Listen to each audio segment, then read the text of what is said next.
싶은 말씀.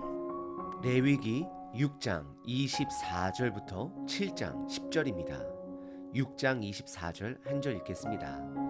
여호와께서 모세에게 말씀하여 이르시되, 레위기 1장서부터 5장은 예배자의 입장에서 제사법을 살펴봤고, 6장과 7장은 제사장, 즉 제사를 집도하는 자의 입장에서 제사 규정을 추가적으로 살펴보고 있습니다.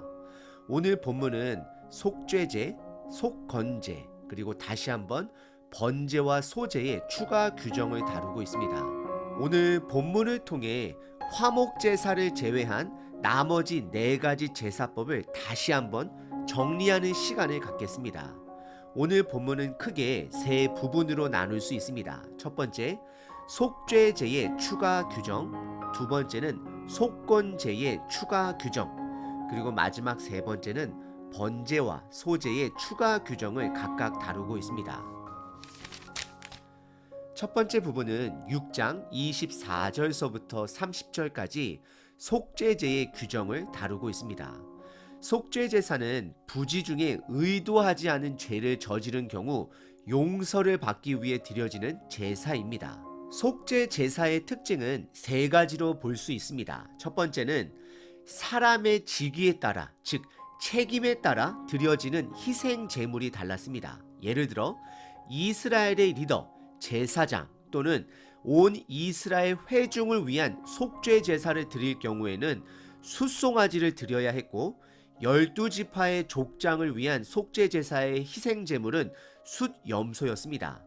그리고 일반 백성의 속죄제는 그들의 형편에 따라 암염소, 암양 또는 비둘기, 그리고 비둘기도 드리기 어려운 가정은 고운 곡물가루를 드리도록 하였습니다.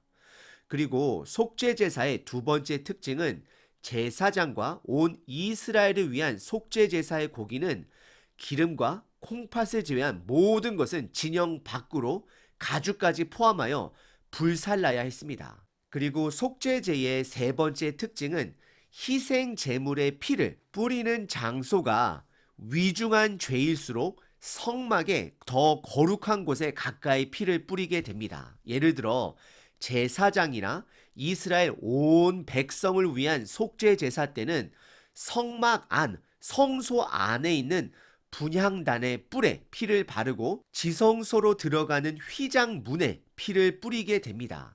그리고 족장이나 일반 백성 같은 경우에는 바깥 뜰에 있는 번제단 뿔에 피를 바르게 됩니다. 그리고 오늘 본문에 추가적으로 기록한 속죄 제사는 제사장의 입장에서 먹어도 되는 고기와 먹지 말아야 할 고기를 구분하고 있습니다. 제사장이 먹어도 되는 고기는 족장이나 평민들이 가지고 온 속죄 제사의 고기는 먹을 수 있었습니다. 하지만 반드시 거룩한 곳, 즉 성막들 안에 특정한 장소에서 먹을 수 있었습니다.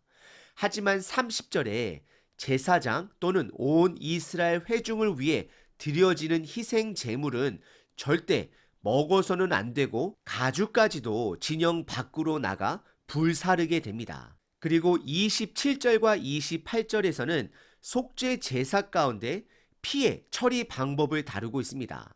속죄 제사의 희생 제물은 우리의 죄를 대신하여 죽는 역할을 합니다. 그래서 그들의 피는 부정한 것으로 여기기 때문에 제사 과정 가운데 묻은 피는 반드시 깨끗하게 처리해야 했습니다. 빨 수 있는 것은 빨아야 하고, 씻을 수 있는 것은 씻어야 하고, 씻을 수 없는 것은 깨트려 버려야 했습니다. 오늘 본문의 첫 번째 부분은 제사장이 속죄 제사와 관련하여 먹어도 되는 고기, 먹지 말아야 할 고기, 그리고 피의 처리 방법에 대해 살펴봤습니다. 그리고 오늘 본문의 두 번째 부분은 속건제의 추가 규정을 말하고 있습니다. 7장 1절서부터 7절입니다. 5장에 등장한 속건제의 규정은 크게 2가지입니다. 첫 번째는 하나님의 물건, 성물이라고 말하죠. 또는 계명을 부지 중에 범죄한 것을 하나님께 배상하는 방법을 말하고 있습니다.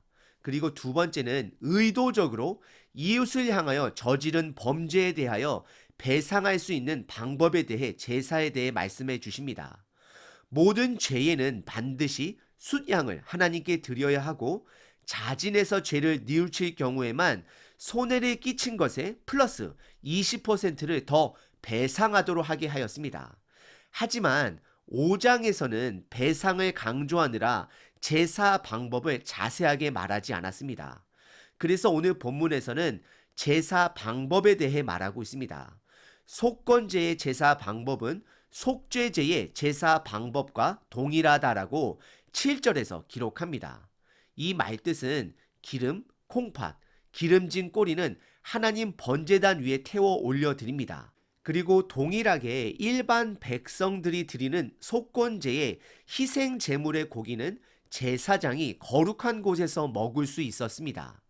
하지만 제사장 본인 또는 온 이스라엘 회중을 위해 드려지는 속건제가 있다라면 속죄제와 마찬가지로 먹을 수가 없게 되는 것입니다. 오늘 본문의 두 번째 부분은 속건제의 제사 방법에 대해 살펴봤습니다. 속건제의 제사 방법은 속죄제와 동일합니다. 그리고 오늘 본문의 세 번째 부분은 7장 8절서부터 10절까지 번제와 소제의 두 번째 추가 규정을 각각 다루고 있습니다. 번제의 추가 규정은 번제를 드리기 위해 가지고 온 희생 제물의 가죽은 제사를 집도하는 제사장이 갖게 됩니다.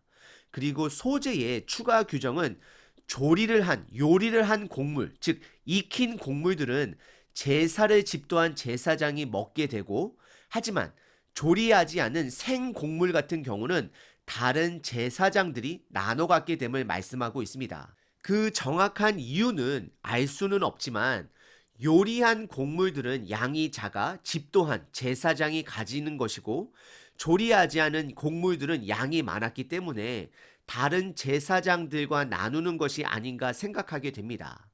오늘 본문의 세 번째 부분은 번제와 소제의 추가 규정을 살펴봤습니다.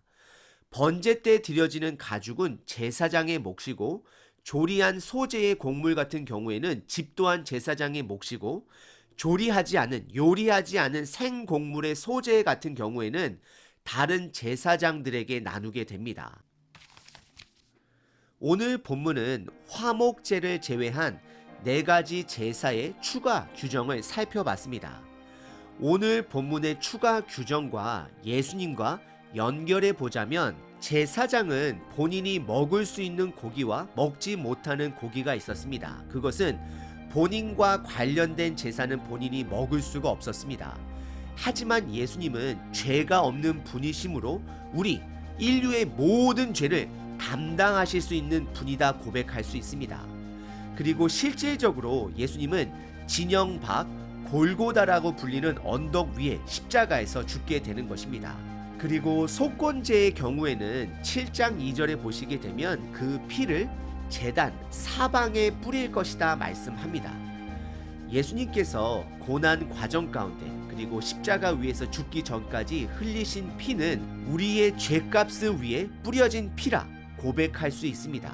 그리고 번제와 소제의 추가 규정은 가죽과 남은 곡물은 제사장의 몫이었다라는 것입니다. 이것은 예수님이 온전한 제사장으로 언젠가 다시 오실 그 날이 예수님의 몫이 아닌가 생각해 보게 됩니다. 오늘 저와 여러분들에게 주어진 이 하루는 예수님의 죽음의 대가로 창조주 하나님과 동행할 수 있는 하루라는 것을 기억하시길 바랍니다. 힘내시길 바랍니다.